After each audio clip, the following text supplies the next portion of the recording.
The economy is not a machine. It's a mood. And every government in the world knows this. Because when people feel optimistic, they spend.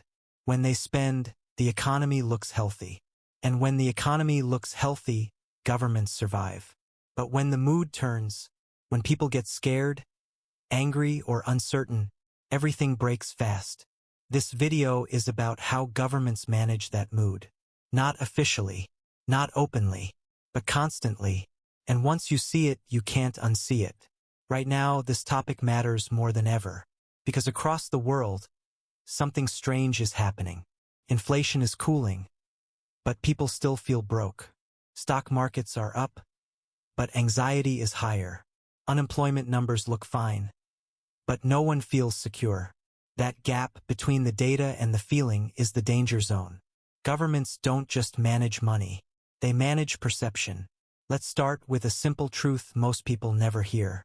People don't react to the economy. They react to how the economy feels. In the 1930s, during the Great Depression, factories could produce goods. Workers existed. Resources were there. But people were terrified. They stopped spending. They hoarded cash. Banks collapsed not because money disappeared, but because confidence did. That lesson burned into government memory. From that moment on, modern economic policy became less about numbers and more about psychology. Fast forward to today. When a government says, the economy is strong, they're not just reporting data. They're performing a role. Because belief moves faster than money. Let's talk about how this system actually works. First, understand the main problem governments face. Economic reality moves slowly. Mood changes instantly. Factories take years to build. Supply chains take months to adjust. But fear spreads in minutes. So governments need tools that work on emotions, not just outcomes. Tool number 1, language. Listen carefully to how officials speak during economic stress. They never say recession until it's unavoidable. They say soft landing, temporary slowdown, transitory. These words are not accidents. They are chosen to buy time. Because once people believe a recession is coming, they behave in ways that create it. Businesses freeze hiring. Consumers delay purchases. Investors pull back. The prediction becomes the cause. So governments manage expectations like a fragile glass object. Too much optimism looks dishonest. Too much honesty causes panic. It's a tightrope. Tool number 2, timing. Governments are obsessed with timing good news. Tax cuts before elections. Stimulus checks during downturns. Big infrastructure announcements when sentiment dips. Notice something? The checks often arrive after the damage. The announcements often precede the results. Because the goal isn't immediate repair. It's emotional stabilization. When people feel helped, they calm down. When they calm down, spending resumes. And spending is oxygen. Here's the uncomfortable part. Governments know most people don't understand economic mechanics. They understand stories. So governments create narratives. Narrative 1. We're protecting you. Narrative 2. This pain is necessary. Narrative 3. Things would be worse without us. Each narrative matches a different phase of the cycle. During booms, the story is competence. During crashes, the story is sacrifice. During stagnation, the story is patience. Now let's talk about the most powerful mood management tool of all.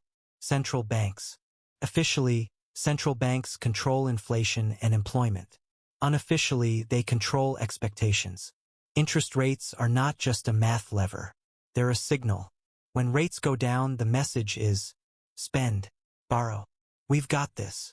When rates go up, the message is, slow down, behave. Things are getting serious. Most people don't calculate bond yields. They feel the tone. And central bankers know this. That's why press conferences matter more than policy details. A calm voice can move markets. A single word can erase billions. But here's where irony kicks in. Governments often need people to feel slightly uncomfortable. Too much happiness creates bubbles. Too much confidence creates debt explosions. So policymakers walk another tightrope, keeping people hopeful but not reckless. This is where controlled fear enters. Raising rates to cool the economy, talking tough on inflation, warning of hard choices ahead. It's economic parenting. Enough pressure to correct behavior, not enough to cause revolt. And yes, revolt is part of the calculation. Because economic mood is political mood. When prices rise faster than wages, trust erodes. When housing becomes unreachable, anger builds. When young people feel locked out, patience disappears. Governments don't fear inflation alone. They fear legitimacy loss. History is clear on this. French Revolution, Arab Spring, Latin American debt crises. Economic despair doesn't stay economic. So governments try to release pressure before it explodes. Sometimes with stimulus, sometimes with subsidies, sometimes with distraction. Let's talk about distraction. During economic stress, notice what dominates headlines. Culture wars, external threats, symbolic victories. These are not random. They redirect emotional energy. If people are arguing about identity or ideology, they're not focusing on purchasing power. This doesn't fix the economy. It manages the temperature. Now here's the hidden mechanism most people miss. Governments don't aim to make everyone comfortable. They aim to make enough people comfortable. Economic policy is distributional, not universal. If asset owners feel okay, markets stay calm. If employed workers feel okay, protests stay limited. If retirees feel okay, voting blocs stay stable. Someone always absorbs the pain, often quietly, usually slowly. Inflation is the perfect example. Inflation feels like a natural disaster, but it's also a political tool. It reduces debt in real terms. It shifts wealth from savers to borrowers. It hides taxation inside prices. And most importantly, it spreads pain invisibly. No single villain, no single bill, just a constant drip. Governments prefer invisible pain to visible pain. A tax hike is loud. Inflation is sneaky. Now contrast this with the hype. You'll hear phrases like, economic growth is strong. GDP exceeded expectations. Markets are resilient. But GDP doesn't measure stress. Markets don't measure anxiety. Growth doesn't measure hope. You can have rising numbers and falling morale. That's the danger zone governments are in right now. People feel the system isn't working for them, even if it's working as designed. And when that gap grows too wide, mood management stops working. Because trust is the real currency. Once trust breaks, stimulus fails. Messaging fails. Even rate cuts fail. Look at countries with repeated crises. People stop believing promises. They dollarize. They protest. They exit. That's when governments lose control of the mood. And here's the quiet truth. Most economic collapses don't begin with numbers. They begin with disbelief. People stop believing tomorrow will be better. So they protect today aggressively. That behavior creates the collapse. Governments know this. That's why they fight pessimism harder than inflation. So zoom out. What are the risks of this constant mood management? Short-term calm can create long-term fragility. Delaying pain can concentrate it. Narratives can drift away from reality. Eventually, the story breaks. And when it does, the correction is brutal. We're entering a period where managing mood is harder than ever. Social media accelerates fear. Data leaks instantly. You can't hide stress behind slow reporting anymore. People compare globally.